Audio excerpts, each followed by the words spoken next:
The Bookwormington III here, and I have been really engrossed with this here picture book. So engrossed, in fact, that the next book that I read has to have pictures.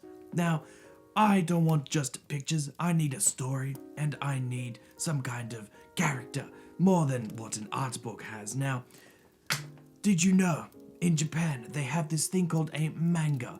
It is quite similar to what a comic book is, but better, because it's all Japanesey. So, today I'm going to be reading through Danganronpa Gaiden Killer Killer.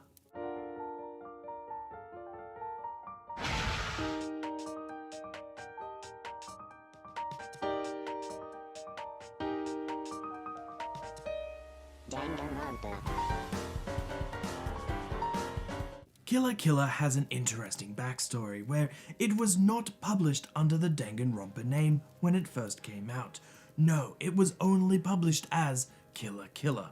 This is interesting because the first 2 chapters of the book have nothing to do with the Danganronpa universe. You would not know that these 2 things are related. It isn't until we get to chapter 3 and we get a little bit far into the chapter that it is finally revealed that this is in fact part of the Danganronpa universe. They did this in order to see if the characters and the setting were interesting to people.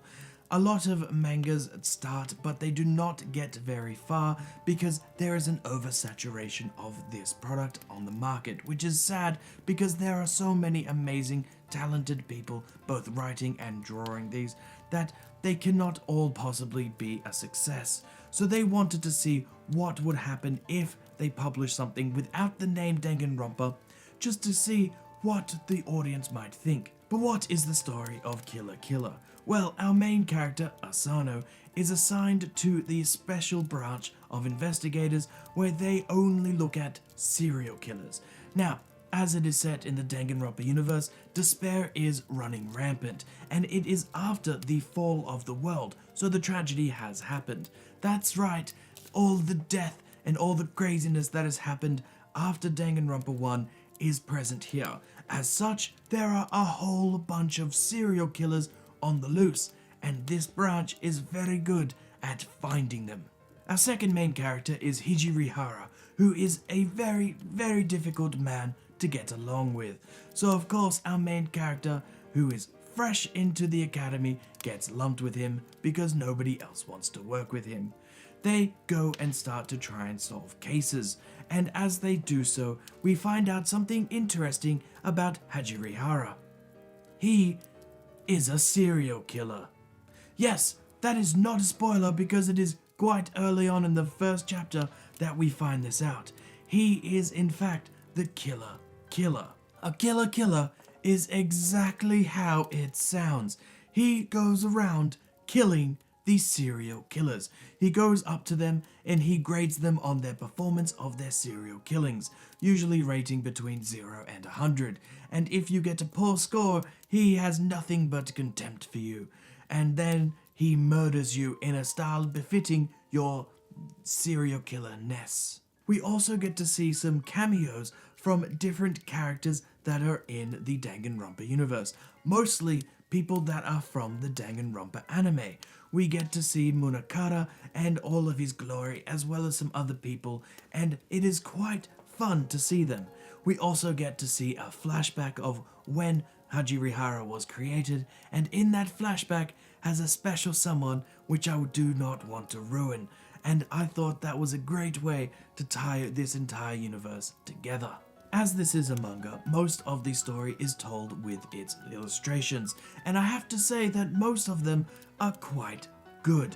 Now, there are some panels that are not needed and literally make no sense. I could not make heads or tails of them, but the vast majority of it is quite nice to look at.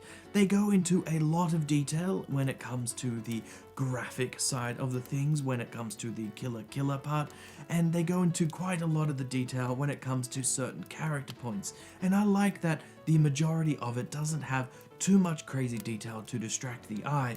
It is always focused on the characters, whether they are running, or they're just talking, or they are killing. Whatever they are doing, they are always the focus. But there is a problem with it being a manga.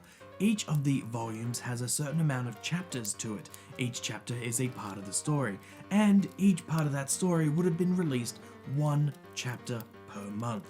As such, you need to have a whole bunch of story crammed into roughly 30 to 40 pages, and then you have to leave it on some kind of cliffhanger to get people wanting more. This can be a little rushed at times because a lot of the earlier chapters are setting up the world and the consequences and the characters, so they have so much crammed in the first couple chapters that you really don't get to experience much of the world. Then the opposite happens in the later chapters, where a lot of panels are just there to show off some pretty things instead of expanding upon the story or the characters. So it is a little bit strange when it comes to the plot.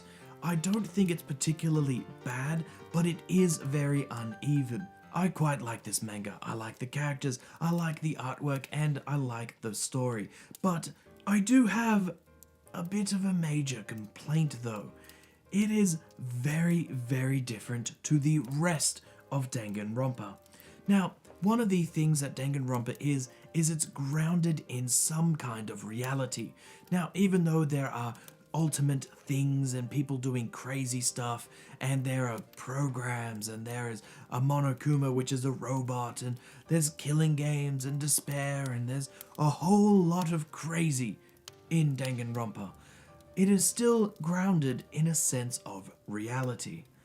Killer throws that out of the window when we see the killer doing his first kill, and every kill after that. Like somebody will go shing through another person, and then the next two panels will be them going, ha ha ha, nothing actually happened, and then the third panel will be like, psh, something happened. I don't like this in the style of Danganronpa because, like I said, the rest of it is set in that hyper-realistic world. This is too unrealistic, and I get that they were going for a different style, and it is impressive, and some of the things are really, really cool. Don't get me wrong, it just doesn't suit the Danganronpa name. That is the end of my book club. Now, there are so many different Danganronpa books and mangas out there that I can't read them all. I have not read them all because even though I am the ultimate writer, I still need time to read them. If you have enjoyed me looking through these books, then comment down below and ask me to read more. Maybe suggest certain ones to read, and then I can go through them and make a few more episodes. Now, as Danganronpa is coming to a close, I will probably be doing this at a much later date, but if it does generate enough interest, I might do it a little bit earlier. Now, if you'll excuse me, I'm gonna go back to looking at my picture book, and I've looked at it quite a lot that I have memorized every page and every piece of art. So, I will see you next time, probably in another year or so. Arthur Book Wormington here again, and today we're going to be doing another book club. I'm just looking at my cat, who decides he wants to leave as soon as I started filming. Okay, cat. Come on. Are you just gonna stand there? Come on. Coco.